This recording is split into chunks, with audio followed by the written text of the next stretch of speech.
يا أيها الذين آمنوا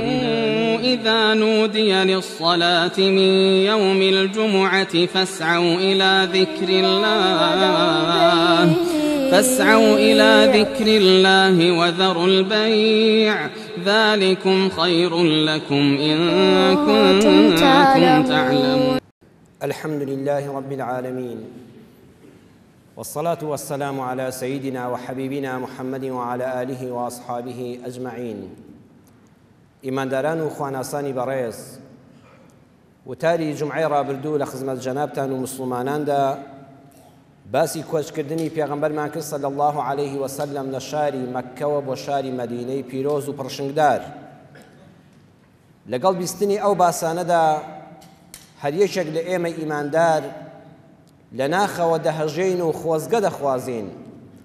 خۆزگە دەخوازین ئێمەش وەکو سەحابەکانی پێغەمبەر صلی الله عليه وسلم ئەو شەرەفەمان بەنسیب ببوایە کە لە خزمەتی ئەو سەروەر و سالار و شەفیعی مەحشەرەدا بووینایە. بەڵام ئەو زەمانانە تێپەڕین و ئێمە نسیبمان کەوتۆتە ئەم کۆتایی زەمان و آخر زەمانەوە. بەڵام پێغەمبەری خوا صلی الله عليه وسلم دڵخۆشمان دەکا و چەند دەرگایەکمان نیشان دەدا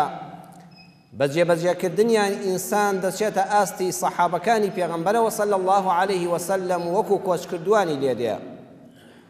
سەروەرمان صلی الله عليه وسلم فەرمووی: لا هجرة بعد الفتح ولكن جهاد ونية. لە دوای فەتحی مەککەوە دەرگای کۆچکردن دادەخرێ، واتە هەر کەسێ بێشتە شاری مەدینە بە کۆچکردو حساب ناکرێ.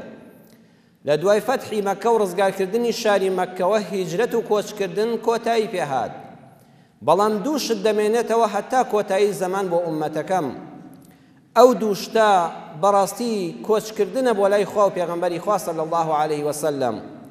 یەکەمیان جیهاد و تێکۆشان لە پێناوی خوادا. جیهاد و تێکۆشانی ئەم سەردەما لە خزمەت قورئاندا بوونە. ئەمڕۆ باوەش بکەین بە قورئانەکەی کەلامی خوای پەروەردگاردا کە سەرفرازی تێدایە. باوەش بکەینەوە بۆ ئەو قورئانە و بیخوێنین،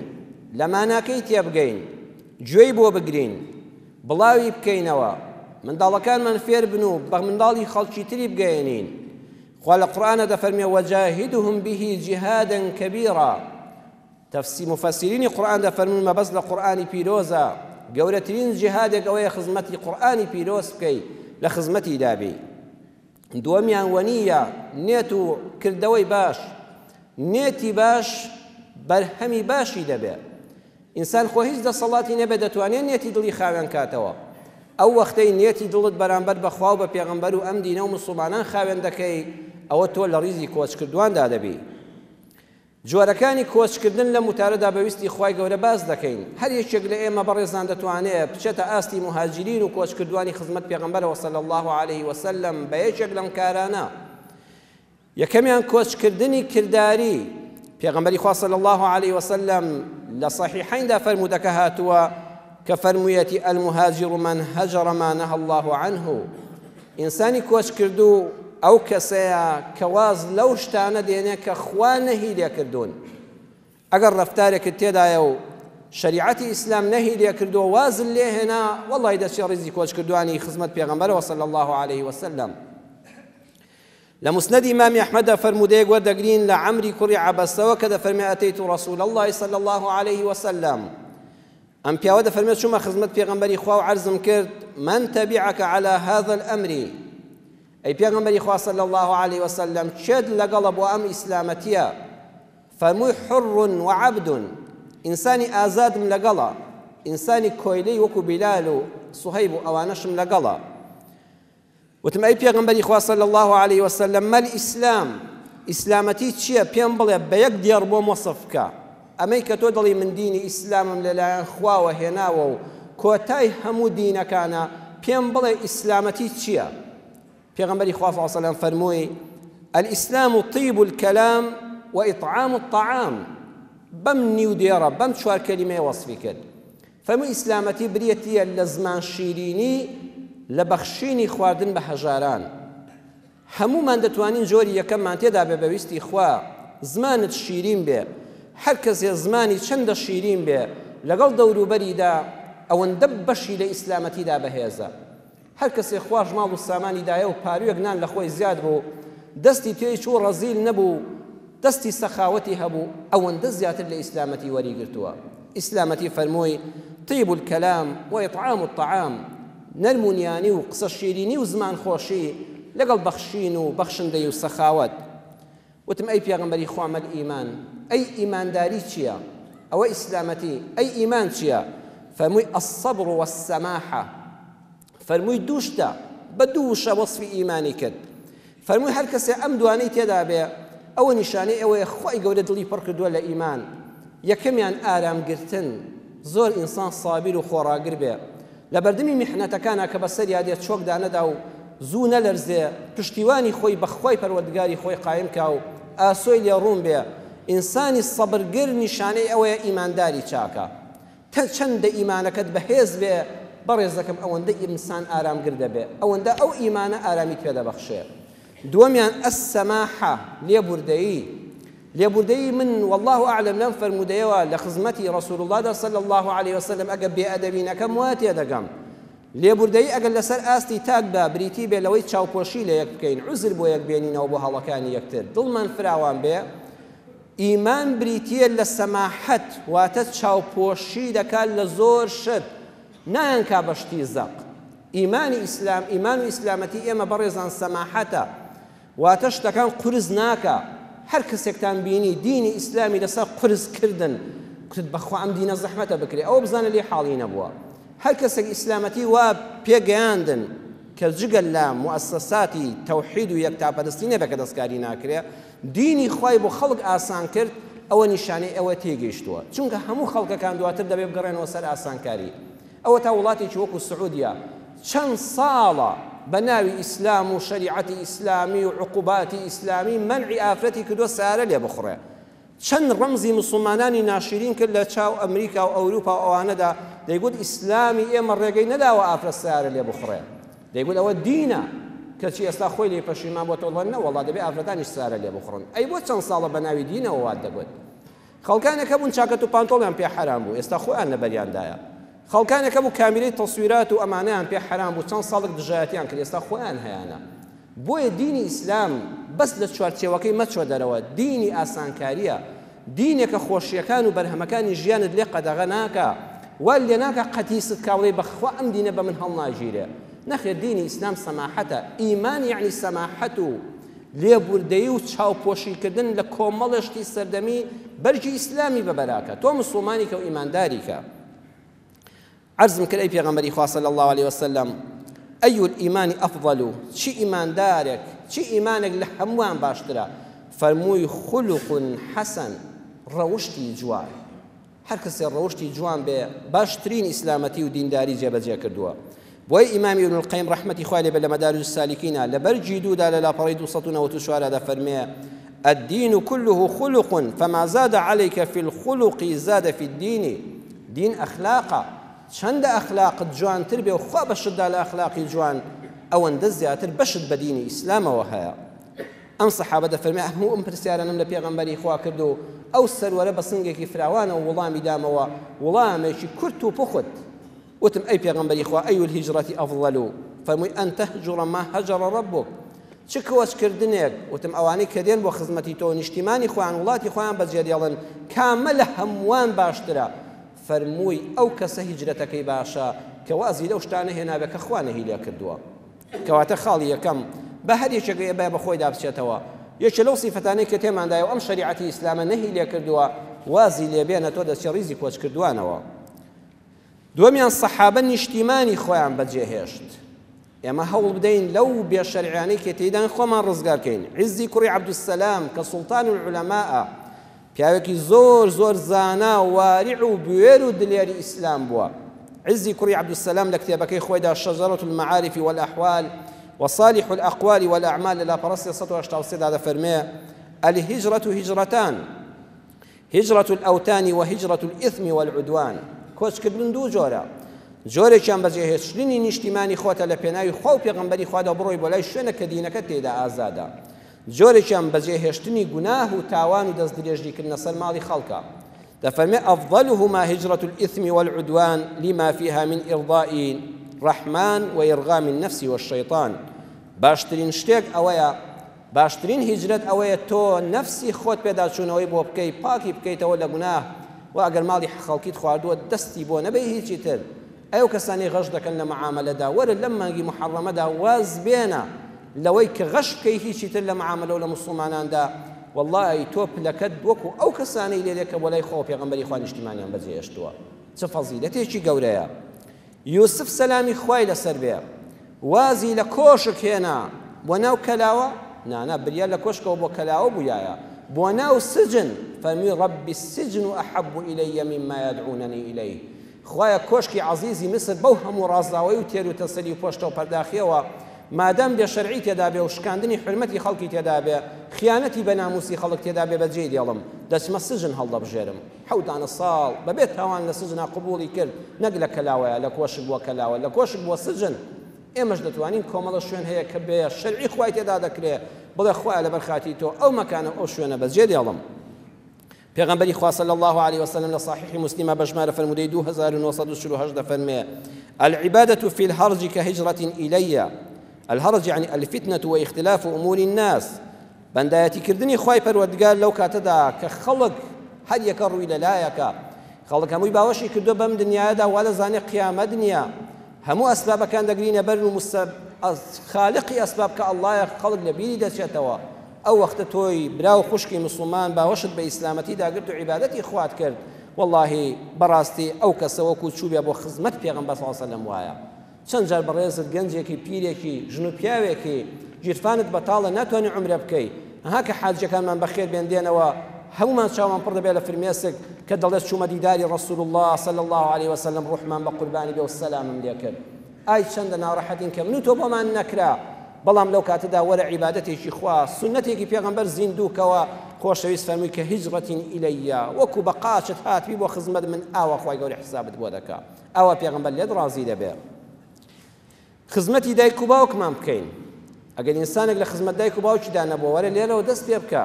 ئەمانە هەموو باسی کۆچکردنن فەرموودەکان پیاوێک کاتە خزمەت پێغەمبەر صلی الله عليه وسلم عەرزی کرد ئوبایعک علی الهجرة والجهاد پەیمانت پێ دەدەمەی خۆشەویستی خوا لەسەر دوو شت شمشێرەکەم بەدەستەوە گرم و لە پێناوی خوادا جیهاد و تێکۆشان بکەم و کافران بکوژم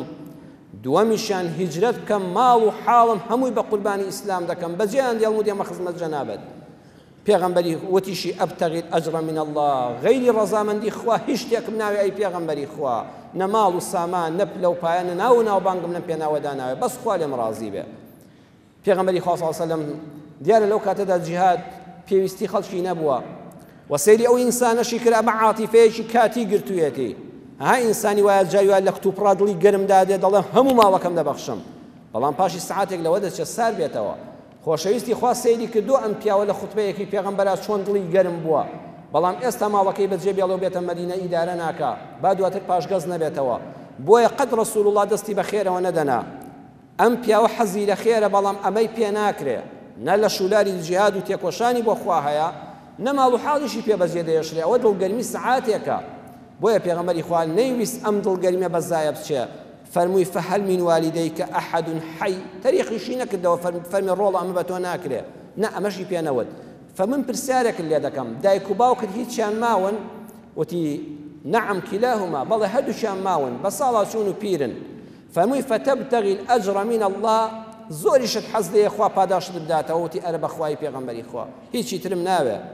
فەرمووی فەرجع إلى والديك فأحسن صحبتهما بخاری و مسلم ڕیوایەتیان کردووە فەرمووی بڕۆ بۆ خزمەت دایک و باوکت و جوان لە خزمەتیاندا بە و هاوڕێی تەمەنیان بە هاوڕێیان بە هاوڕێیەکی وەفادار بە ئەگە حەزیان لەگەڵتەوە بوو قسەی خۆش بکە کە دڵیان تەنگ بوو تۆش دڵتەنگ بە لەگەڵیانە قاجڕامە کێشە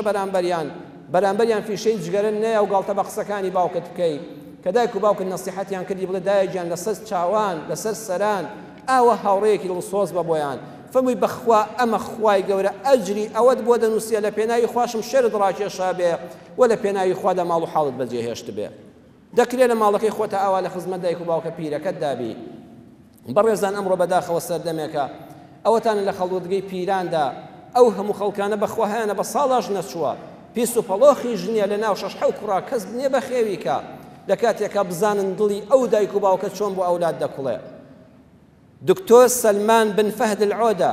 نووسەری بەناوبانگی جیهانی ئیسلام ڕەنبێ زۆربەتان ئاشنا بن بە نووسینە بە پێزەکانی. دکتۆر سەلمان لە یەکێک لە کتێبەکانیان دەڵێ کۆمەڵە مسلمانی ناسیاوم بۆیان باس کردم لە سعودی ئەم کارە ڕوویداوە چووبوونە کەناری دەریایەکەوە بۆ ئەوەی کەوا سەر لە ئێوارەیە کاتێکی خۆش بە حەڵاڵی بەسەر بەرن لەو کاتەدا سەی دەکەن وا ئێوارەی و خەڵک هەموو وردە وردە دەگەڕێتەوە ئەم سێ چوار گەنجەش دەبینن پیرێژنەیەک تەسبیحێک بەدەستەوە خەریکی تەسبیحات و زیکر و ئەورادا کەسیشی لەلا نییە. باشە ئەم پیرێژنە بۆ لێرەیە پیرێژنەیەک پشتی چەماوەتەوە گۆچانێک بەدەستەوە پێی دەڵێن دایە گیان ئەوە تۆ بۆ لێرە بە تەنیای ئەی چێل لەگەڵا بووە تاریک داهات و خەڵک هەمووی ڕۆیشتەوە وتی وەڵای ڕۆڵە گیان کوڕەکەم هێناومی بۆ ئێرە وتوێتی لێرە بە حتا بە شوێن تا دێمەوە دنیا هەزار مردن و ژیانە بادایە ئەم کاغەزەشت پێبێ ئەگە من نەهاتمەوە. ئەڵە کاغەزەکەمان لێ وەرگرت نووسرا بوو من ئەم ئافرەتە دایکمە من کوڕی ئەوم خێزان و منداڵەکەم قوڵیان نەبوو ئەم پیرێژنە لە ماڵەوە لەگەڵ ئەوانە بژیە منیش ناچار بووم دایکم بێنمە ئێرە ئەزانم ئێرە شوێنێکی ئاوادان و خەڵکی دەوڵەمەند ڕووی تێدەکا هەر کەسێک لەبەر خاتی خوا بە خێوی دەکا بۆ خۆی هەڵیگرێتەوە بەڵام تکایە بۆ ماڵی من نەیهێنێتەوە بۆ ماڵەکەی من. ئەڵێ بۆ پیرێژنمان خوێندە وتمان وەڵڵا دایە گیان کوڕەکەت فێڵی لێ کردووی بەخوا نایەتەوە بە شوێنتە وتی حتمەن ئەوە قسەی ئەو نییە چۆن ئەو کوڕی بە چمەینەتی و هەژاری و نەداریەک بەخێوم کرد هەموو ئومێدێکی دنیام ئەو کوڕەمە چۆن ئەو وا دەڵێ ئەڵێ مەیهێنەوە یەکێ بەخێویکە وتمان بەخواوان وسراوە تەواو دنیا تاریک بوو پیرێژن بۆی دەرکەوت کوڕەکەی نایەتەوە بە شوێنیدا ئەڵێ نەمانتوانی خۆ بیبینە ماڵی خۆمان برمانە خەڵوەتگەی پیری جا ئێوە کەسانش کە لە خەڵوەتگەی پیریدا کار دەکەن ئێوەش ئەجرتان لای خوا زۆر گەورەیە. لە شارەکانی کوردستانی شا بەداخەوە ساڵانێک لەمەوبەر ئەو خەڵوەتگە نەبوو چونکە پیر بە قەدر بوو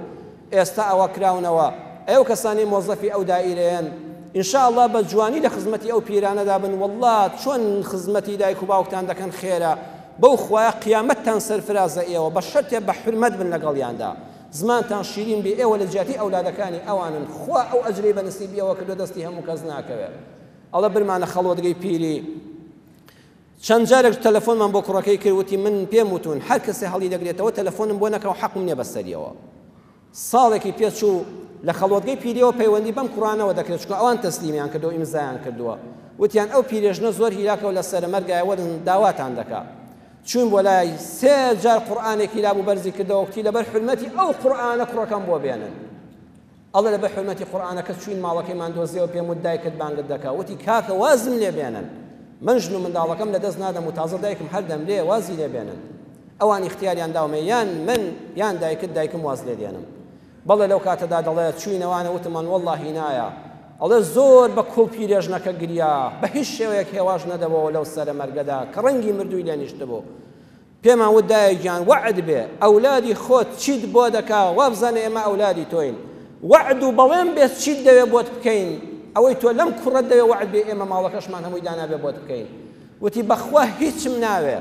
بەس خۆزگە ئەو کوڕە یەک جا پاتە لە باوەشم گرتا و گردنم ئازاد کردایە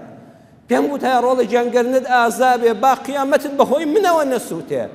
من خەمی ئەوەمە خوا لەسە من عەغزابی بدا و لێی خۆش نەبێ خۆزگە پاتە لە بەلەو ڕووی خۆی بەموتایە کوڕم گردنت ئازاد بێ.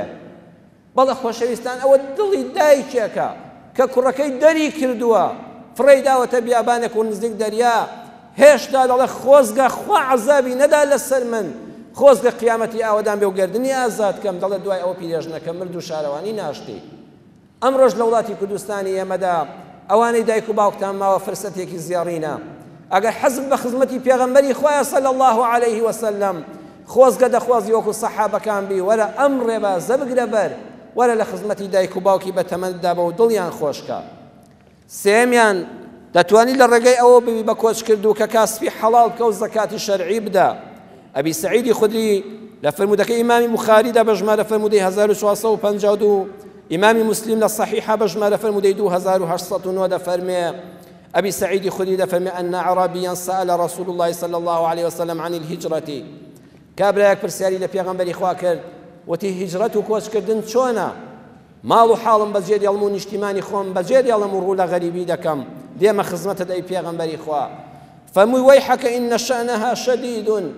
ئاگادار بە غوربەت گەلێک ناڕەحەتە بەجێهێشتنی نیشتیمان و ڕووکردنە غەریبی دڵی گەورەی دەوێ و هەموو کەس بەرگەی ناگرێ هەروە ئاسان نییە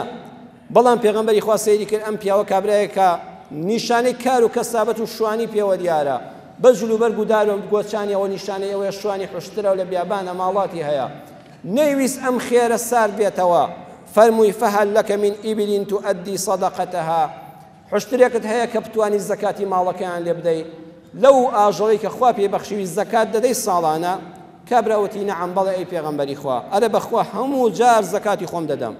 فەرمووی فەعمەل من وەڕائی البحار فإن الله لن يترك من عملك شيئا برۆ لە کوێدا ئیش دەکەی جا ئیمامی ابن حەجەر لە فتح الباریدا لە مجلدی حوتە لا پەڕەسی 124 فەرمێ من وراء البحار يعني مبالغة في إعلامه بأن عمله لا يضيع في أي موضع كان پێغەمبەری خوا فەرمووی لە هەر شوێنێکی ئەم دنیایەدا بێ بڕۆ کاری خۆت بکە و زەکاتی ماڵی خۆت بدە خوا لێت قبوڵ دەکا خوا بەزایل نادا هەندێک خەڵک دەڵێن کابرا لە خارج بێ پارەکەی دروست نێبی کا بەخێر ئەو کاتە پێغەمبەری خوا صلی الله علیه و سلم فەرمووی لەو دیوی ئاوەکانەوە بێ لەسەر سنوورەکان بێ لە هەر شوێنێک بێ لەناو زەریاکاندا بێ کارەکەت بۆ خوا بکە حەڵاڵ بێ و زەکاتی لێ بدە خوا هەر لێت قبوڵ دەکا سەیری ئەوە ناکات تۆ لە مەککەی و یان لە مەدینە یان لە پەنا مزگەوت یان لە کوێی إمام بخاري ابن حجر فتح الباري مجلد سيجرد فرمى فإن في هذا الحديث إشارة إلى أن استقراره بوطنه إذا أدى زكاة ماله يقوم له مقام ثواب هجرته وإقامته بالمدينة پیغمبری خوا فرمووی لەناو ماڵ و حاڵەکەی خۆتە ئاژەڵەکەی خۆت بەخێوکە و زەکاتەکەی خۆت بدە خوا پاداشتی ئەو کەسانت بۆ دەنووسێت کە نیشتیمانی خۆیان بەجێهێشتون هاتوون لە مەدینەدا جێگیر بوون ئەو شوێنە بۆ تۆ مەدینەیە کە کاسبی حەڵاڵی تێدا دەکەی و زەکاتی شەرعی خۆت دەدەی بەڕاستی ئەمە مژدەیەکی گەورەیە بۆ کاسبکاران لە ماڵی خۆتا کەسابەتی خۆت بکە لە ماڵی خۆتا بینی خۆت و خوا پاکە و غەژنە موسڵمانان مەکە و زەکات بدە وەڵڵی تۆ لەگەڵ ئەو کەسانی کە لە خزمەت پێغەمبەرا بوون لە مەدینەدا چەند کارێکی ئاسانە چەند بەدەستهێنانی پیرۆزە ئێوە کەسانی کەوا بازرگانی دەکەن دەچنە وڵاتان ئێوەش پلەتان بەرزە بە شەرتێک سەرڕاست بن شتی چاک بۆ وڵاتەکەمان بێننەوە لە سوورەتی مزەممیلە خوا دەفەرمێت لەو شوێنانە کە چوون بۆ بازرگانیش قورئان بخوێنن هەروەها ئیسلامەتیش بگەێنن هەرێکێک لە ئێمە واجبێتی ئەم دینی خوایە بگەێنێ مناسبەتەکانی هیجرەت و مەولود و ئەوانە بۆ نوێکردنەوەی دینەکەمانە والله ئینسان نازانێ ئەم دینی خوایە چۆن گەیشتووە بەخوا بە زەبری شمشێر و خوێن ڕشتن نەگەیشت نەخێر هەر نمونەیەک عەرزی جەنابتان کەم کاتێک کە هەردوو کۆریا باکوور و باشوور شەڕیان بوو هێزی فرەڕەگەزی نەتەوە یەکگرتوەکان چۆن نێوانیانەوە بۆ ئەوەی کەوا لە یەکیان بترازێنێ لەو کاتەدا سەربازێکی تورک خەڵکی تورکیا بوو ناوی خواجە ئەفەندی بوو نوێژی دەکرد لەو سری عەسکەرەی نەتەوە یەکگرتوەکاندا کەوا بینی هەردوو کۆریان لە یەکجیا دەکردەوەیان لێ شەڕ بکەن نوێژی دەکرد لەو سەر حدودە کابرایەکی لێ بوو خەڵکی کۆریا بوو بینی ئەم سەربازە عیبادەتێک دەکاو لە وڵاتی ئەواندا ئەوە نییە وتی تۆ چی وتی موسڵمانم وتی ئەمە چییە وتی ئەمە نوێژە وتی باسی ئیسلامەتەکە و ئەو پێغەمبەری ئێوەم بۆ بکە باسی خوا و پێغەمبەری خوا و تەوحید و یەکتاپەرستی و محەممەدی مستەفا و پەیامی قورئان و ئیسلامی بۆ کرد بەڵام بە زمانێکی شیرین و نەرمونیان و جوان وتی ئیسلامەتی ئێمە ڕەوش جوانی و ئەمانەیە ئەو کابرایە موسڵمان بوو خوا هیدایەتی دا ناوی خۆی نا عومەر لەو کەسەوە ئیسلامەتی لە کۆریادا بڵاو بووەوە لەڕێ ئەم سەربازەوە ئیسلام گەیشتە وڵاتی کۆریا و ئێستا بە چەندین موسڵمانی تێدایە ئیسلام هیجرەت پێمان دەڵێ گەر لە دین پاشگەز بینەوە وەکو تەور قاچی خۆمان دەبڕینەوە مێژووی خۆمان دەسڕینەوە زێڕ دەدەین و زبڵی خەڵکی دەکڕینەوە تێگەیاندین ئەگەر زستان سڕی کردین کە بەهار هات ڕابینەوە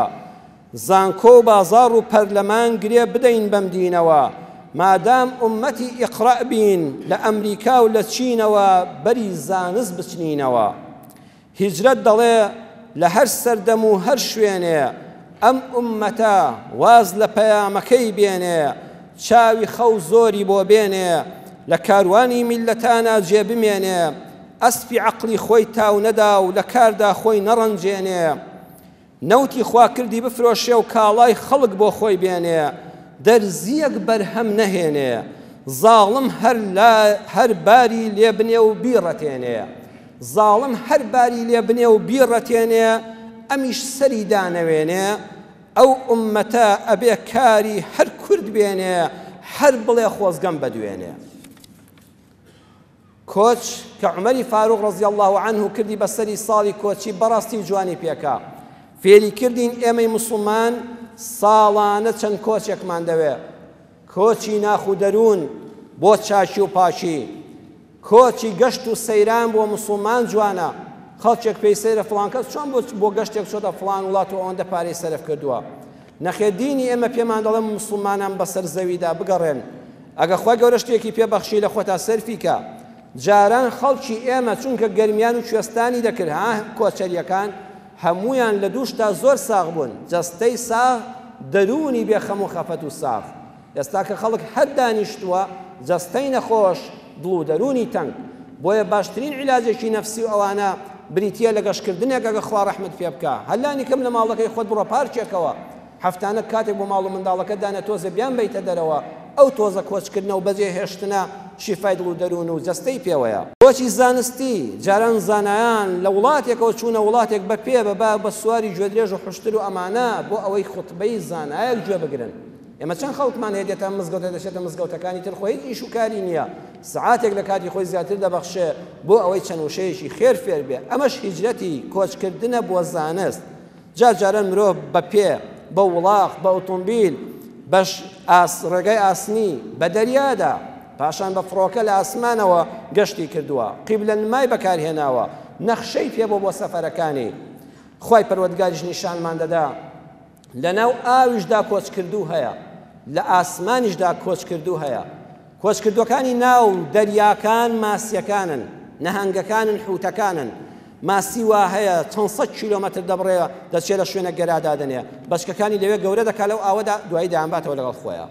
باڵندەکان بە چاوی خۆمان ئێمە دەبینین لە پاییزان و لە بەهاراندا ئەگەر دقت بدەن چۆن جاران ئێستا تۆزە کەمتر بۆتەوە ئەوەش لە ناو بران بە تەقەکردن چۆن لە پاییزان و بەهاراندا باڵندەکان کۆچ دەکەن دێنە لای ئێمە دەڕۆنەوە بۆ شوێنی تر دواتر لە بەهارە دێنەوە بۆیە زانایانێک ئێستا لە دنیادا لە جیاتی شەڕە دەنوو بەداخەوە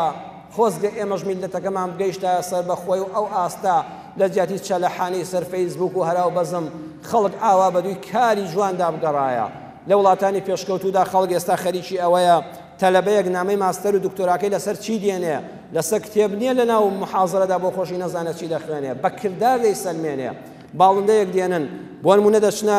بەستەڵەکەکانی باکوور و باشوور لەوێدا باڵندە هەیە دێنن دەیانگرن بە بەچکەی ئەڵقەیەک دەکەنە قاچیانەوە وەکو هەوێ وایە ناوی لەسەر دەنووسن ژمارەی بۆ دادەنێن ئەم تیمە لەوێ بە جیهاز پەیوەندی دەکات بە ڕێگەی موبایل و ئەمانەوە بۆ جنوبی ئەفریقیا ئەڵێ باڵندەیەکمان بەڕەڵا کردو بزان لەوێ نمونونەکەی نادۆزنەوە ئەی دۆزنەوە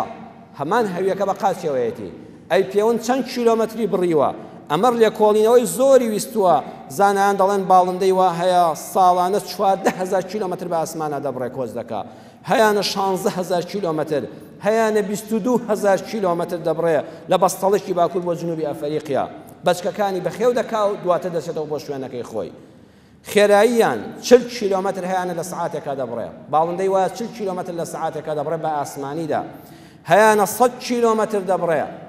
باڵندە زۆر سەریع لە ڕۆیشتنە کاتێک کە هەڵۆ بۆ کەروێشکێک دادێ بۆ سەر زەوی ئەو وەختەی هەڵۆ پەلاماری نێچیرەکەی دەدا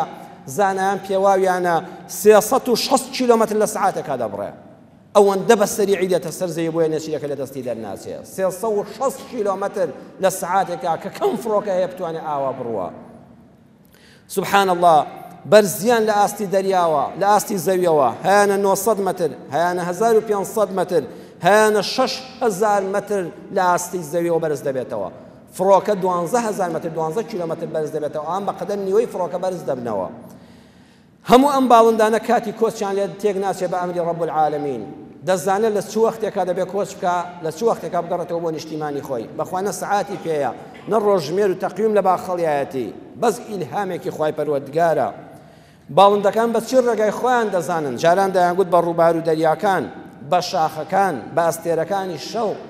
بەڵام ئێستا زانیان دەڵێن ئەوە ڕاز نییە چونکە لە شەوی تاریکی شا باڵندە لە گەشتەکەی خۆی ناکەوە هەر دەڕوا کەواتە خۆ دەریاکان نابینێ بە شەو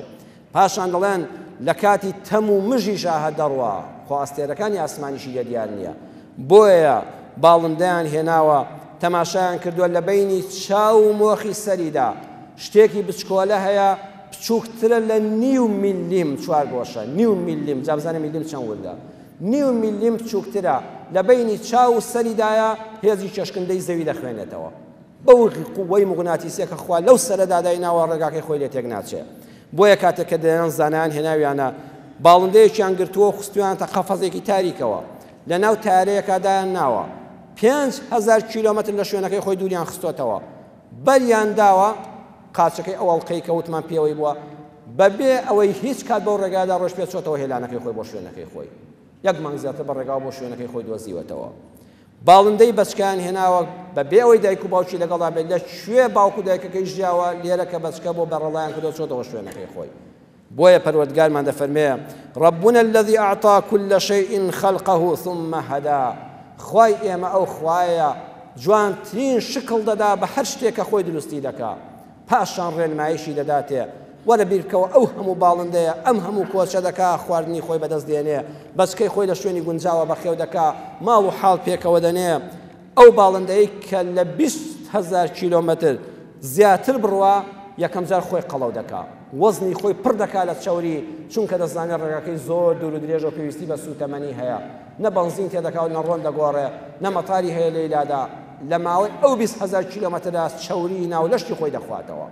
بۆ ئەوەی کەوا لە گەشتەکەیدا سەرکەوتوو بێ خوا دەفەرمێ ئەلەم یەڕوا إلى الطير مسخرات في جو السماء ما يمسكهن إلا الله إن في ذلك لآيات لقوم يؤمنون ئەوە بۆ ورنابنەوە ئەی خەڵکینە بۆ ورنابنەوە لەو باڵندانەی کە بەو ئاسمانەوە وەستاون خوای گەورە مسەخەری کردوون في جو السماء لەناو ئەو بۆشایی ئاسمانەدا ئێستا زانەکان بیر دەکەنەوە ئەمە ئەمری خوایە ئەوەی ئەو غەربە دەیکا کە من باسی دەکەم ئەوە ئەمری خوایە خوا دەفەرمێ ورد بەوە ورد وەرە سەرێک هەڵبڕۆ سەیری ئەو باڵندەیە بکە گەورەی خوای تێدا ببینە وەرە لێکۆڵینەوەی زانستە و دراساتی عیلمی لەسەر بکە زانایان دەفەرمون چۆن تەیارە ئێستا مرۆڤ لەو باڵندانەوە فێری گەشتکردن بووە ئەها فڕۆکە قەت ڕاستە و خۆ نافڕێ هەمومان سەفەری ناو تەیارەمان کردووە چۆن لار دەبێتەوە هەر جارێ بە ئیتیجاهێک 100-200 کیلۆمەتر لە ڕاو خولێک دەدا لار دەبێتەوە دەچێتە سەر شوێنێکیکە لە ناو فڕۆکەکەدا سەی نەخشەکە کە چەند لاربوونەوەی تێدا کردووە سبحان الله باڵندەش بە هەمان شێوەیە قەت ڕاستە و خۆ ناڕوە 600 کیلۆمەتر وەکو تیارە خۆی لار دەکاتەوە ئیتیجای خۆی دەگۆڕێت دەچێتەوە سەر شوێنەکە بەڵام یەک تۆزی لە هەدەفی خۆی لا نادا ئەگەر فڕۆکە پەیوەندی زەوی لەگەڵدایە نەخشەی لە بەردەمایە قیب لە نمای پێیە فڕۆکەوانی لەگەڵە ئەی ئەو باڵندە بەستە زمانی چی پێیە ما يمسكهن إلا الله تەنها الله ڕایگرتووە دەی الله بناسە ئەو ئەڵڵایە ئەم باڵەی وا تەنزیم کردووە باڵندە بێنە 2 سامتین لە کلکی ببڕە ناتوانێت بفڕێ یەک باڵێکی بە نیو میلیم لە باڵێکی کەمتر بێ ناتوانێت بفڕێ چێ دروستی کرد ئاوا بەم ڕێکیە بەڕێزان ذاتی الله خوا دەفەرمێ إن في ذلك لآيات لقوم يؤمنون بۆ ئینسانی ئیماندار ئەمە بە سەبیری لێ بکاتەوە حەیفە ئینسان خۆی ئاوانە ناسێ بۆیە ئەم باڵندانە لە قیامەتە حسابیان لەسەر نییە بۆ چونکە ڕۆژێ لە بەرنامەکەی کە خوا بۆی داناون لایەن نەداوە خوا چی بۆ داناوە ئەوە دەکا چۆنی پێوت و ئەوە دەکا بەڵام مرۆڤ وانییە بەڵام جین وانییە بۆی ئەم دوانە دەبنە مەخلوقی جەهەنەم ئەگەر ئێمەش وەکو ئەو باڵندانە دووشت بکەین یەکەم هەوڵ و تێکۆشانمان هەبێ ئەها ئەو باڵندەیە لە هێلانەکە دانانیشێ بڵێ ڕزقەکە بێتە دەمەوە ئەو هەموو هەزاران کیلۆمەترە دەبڕێ بۆی بەچکە بەخێوکە بۆ ئەوەی چیکڵدانی خۆی تێرکە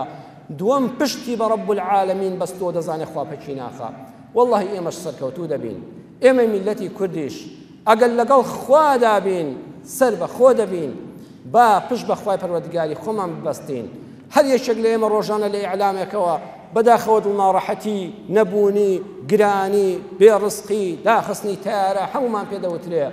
با بینی خۆمان لەگەڵ خوای خۆماندا چاکەین با سەرکردەکان درۆ نەکەن لەگەڵ ئەم میلەتەدا بەو مەرجەی ئەو سەرکردانەی ئێمە درۆزن نەبن لەگەڵ ئەم میلەتەدا ئەوەی بەو خەڵکەی دەکەن بۆ سەر بەخۆی کوردستان بێ و ڕاست و ڕاستەقینە بێ و واز لە حیزبایەتی و فڕوفێڵ و ئەمانە بێنن ڕاستە و ڕاست لەگەڵ ئەڵڵادا پشت بە خوابەست و ڕازگۆ لەگەڵ میلەتی خۆتدا ئێمەش بەڕێزان ئەوەندەی حەزمان لە تەپڵی و زۆر ناو خۆبادان و ڕەخس و سەمایە حەقوا بۆ میلەت پاتایە مزگەوتەوە شوکرێکی ئەڵڵای بکردایە کەسم نەبینیەوە سەجادە نەسوزدەیەکی شکر بۆ خوا بەرێ هەر خۆت بادە و هەر ڕای وەشێنە قڵ گەڵتەی بۆ عەقڵە دێ بەڵێ خۆشحاڵ بە بەڵام خواش لە یاد مەکە پشتیش بەخوا ببەستە ژانی لەدایک بوونە ئینشاءالله بە ئیزنی خوا سەر دەکەوین بەسەریدا هەموو کۆرپەیەک کە تازە دێتە دنیاوە ئەزانی چەند خوێن دەڕوا هەتا کۆرپەیەک دێ ئەزانی دایک چەند ژان دەیگرێ ئەزانی چەند قیژە و هاوار بەرز دەبێتەوە تا کۆرپەیەکی زیندوو دێتە دنیاوە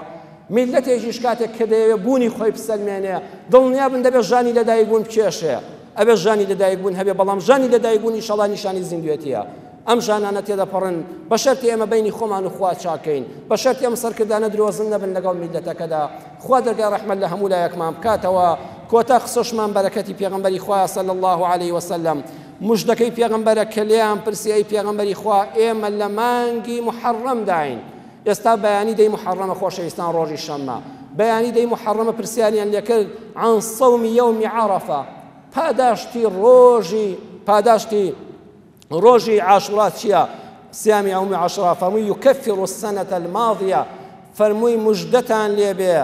ڕۆژی عاشورا کە دەی مانگی محەڕەم دەکەواتەوە بەیانی خوا دەیکاتە کەفارەتی گوناهی ڕابردوو بە ئیزنی خوای گەورە مژدەی پێغەمبەرە بەرەکەتی خوایە ئەو گوناهانی لە بینی خۆمان و خوادا کردومانە بە ڕۆژێک خوای گەورە لێمان خۆش دەبێ و دەفتەری ئەعمالمان پاک دەکاتەوە بەیانی وەکو ڕەمەزان ئینشاءڵڵەوەی دەتوانێت دابێ و نەخۆش و سەفەری نەبێ خۆتان و ماڵ و منداڵتان ڕۆژگاریش کوربێتەوە ئاسانە بە ئەم ڕۆژوە پیرۆزە بگرین بەیانی دەی محەڕەم یادی شەهید بوونی ئیمامی حوسێنی کوڕی ئیمامی عەلی هەزار ڕەزا و ڕەحمەتی خوای لێبێ ئێستا ئێمە برایانی شیعەی دەخەینەوە کە بەداخەوە ڕۆژانە هەڕەشە لە میلەتە کوردە موسڵمانە دەکەن خۆشەویستانم لە بەغاو لە شوێنەکانی تر ئێوە ئەگەر ڕاست دەکەن شیعەن و ئیمامی حوسێنتان خۆش دەوێ والله تاکە میلەتێکی ڕازگۆ لەگەڵ بنەماڵەی پێغەمبەرە میلەتی کوردە ئەو هەموو ساداتە بزانە لە وڵاتان دەرکراوە کوردستان بۆتە منزڵگای شێخ و مشایخین و مەقبەرەی پیاوچاکان و سەید و سادات بنەماڵەی پێغەمبەر کە لێیان قەومەوە هاتوونە کوردستان بنەماڵەی پێغەمبەر صلی الله عليه وسلم لای میلەتی کورد ئیمامی حوسێن ئەوەندە بەڕێزە تخوا کەم ماڵ هەبوو ئیمامی حوسێنی تێدا نەبێ ناوی منداڵەکەی بە حەسەن و حوسێنەوە نەبێ کەم ماڵ هەیە عەلی تێدا نەبێ قد لەلای ئێمە فەرقی عومەر و ئەبوو بەکر و عەلی و حەسەن و حوسێن نەکرا جاران کابرا کوردە داماوەکەی ئێمە دڵی ئەوەندە ساڵ بوو ئەگو خانوو بکە ئیمامی عەلی پاڵ پشتە یعنی ئەوەندە ئیمامی عەلی و ئیمامی حەسەن و حوسێنی خۆش دەویست ئەوەی کە ڕاستکە لەگەڵ سەرمەسەبی ئێوەدا تەنها ئێمە میلەتی کوردین ئێوەش ویژدانێکتان هەبێ دۆستەکانی خۆتان بناسن ئێمە دۆستی هەموو خەڵکین ماڵی کەسمان ناوێ و ڕەنبێ قبوڵیش نەکەین کەس ماڵمان بخوا بە ئومێدی خوای پەروەردگار شاری کەرکووک کە جاران خەڵکێک پێیان دەوت قودسی کوردستان و خەڵکێکی کە پێی دەگوت دڵی کوردستان دەبێ ئێمەی نەوەی نوێ ناوی بنین بەرەکەتی کوردستان کەرکووک بەرەکەتی کوردستانە هیچ وڵاتێک بەوێ شوێنێکی بەرەکەتدار ناژی کوردستانیش بەبێ کەرکووک ناژی دەبێ ئەو ناوچانەندا بڕێنراو نەبن ئەوانە وڵاتی خۆمانن ئەوە ناوچەی خۆمانن بە مەرجێک لە بینی خۆمان و خوادا پاک بین سەرکردەکانیش درۆزن نەبن لەگەڵ میلەتەکەدا وعد و بەڵێنەکانیان بڵقی سەر ئاو مەرەکەبی سەر کاغەز نەبێ ئومێدەوارم خوای پەروەردگار ڕەحمی پێکردوین و لە ماڵی خۆیدا کۆی کردوینەوە یا ڕەبی خوا لە بەهەشتەکەی خۆشتا ئاوا کۆمانکەیەوە یا ربی خوا لە خزمەت ذاتی خۆشەویستە فەخری عالم محەممەدی مستەفا دابووین یا ربی خوا لە قیامەتە لەسەر حەوزی کەوسەر ئاوا بە خزمەتی شاد بین یا ربی خوا لە ڕیزی کۆچکردوان و مهاجرین و ئەنسار حسابمان بۆ بکەی لەم ئاخری زەمانەدا تۆ ناسین خوا لەسەر ڕێبازی ئەم ئیسلام و دینداریە ئیستیقامە و دامەزراویمان پێ ببەخشی خوای جانەوەی نەخۆشە یا شافی یا ئەڵڵا شیفای بدەی یا ربی خوا هەر کەسێ داوای دوعای خێری کردووە لە گەورە و بچووک لە ژن و لە پیا و لە مناڵ داوای دوعای خێری ئێوەی ئیمانداری کردو دوعای خێری بۆ بکەن خوا شیفایان بدەی یا شافی شیفای هەموو نەخۆشەکانمان بدەی هەر کەسێ دڵ بە خەمە دڵخۆشی کەی هەر کەسێ مبتەلایە بە هەر دەردێکەوە ڕزگاری کەی یا ربی خوای هەر کەسێک گرفتارە خوا دەرگای ڕەحمەتی خۆتی لێ بکەیەوە دەرگای ڕەحمەت لەو مردووانەمان بکەیەوە کە لە ژێر خاکدان خوا ڕەحمیان پێ بکەی و لە گوناهیان خۆش بێ هەر کەسێ موسیبەتدارە خوایە بەهاو نایەوە بێ و شیفای دڵ و دەرونی بدەی یا ربی خوای عاقبەتمان بەخێر بژێڕی ئەم کوردستانەمان ئەم پارچە زەوی ئەمانی کە لەسەری دەژین یا ربی خوای پێمان ڕەوا ببینی بۆ خۆشمان بە خۆمانی ڕەوا ببینین یا ربی خوای کوردستانمان پڕکەی لە ئەمن و ئەمان یا ربی خوای کوردستانمان پڕکەی لە ڕزق و ڕۆزی خوای بەرەکەتی خۆتمان بۆ ببارێنی بەرەکەتی خۆتمان بۆ بڕوێنی یا ئەرحەم الراحمین توشت و پەنامان تەنها تۆی یا ربی خوای پشتمان بگری لە پیلانی دەرەکی بمان پارێزی لە فیتنەی خراپەکارانی ناوخۆ خوای بە دوورمان کەی لەبەر چاویەک خۆشەویستمان کەی هەر کەسێک دیفاع لەم کوردستانە دەکا خۆیان تۆش بیپارێزی. آمین آمین والحمد لله رب العالمين. يا أيها الذين آمنوا إذا نودي للصلاة من يوم الجمعة فاسعوا إلى ذكر الله وذروا البيع ذلكم خير لكم إن كنتم تعلمون.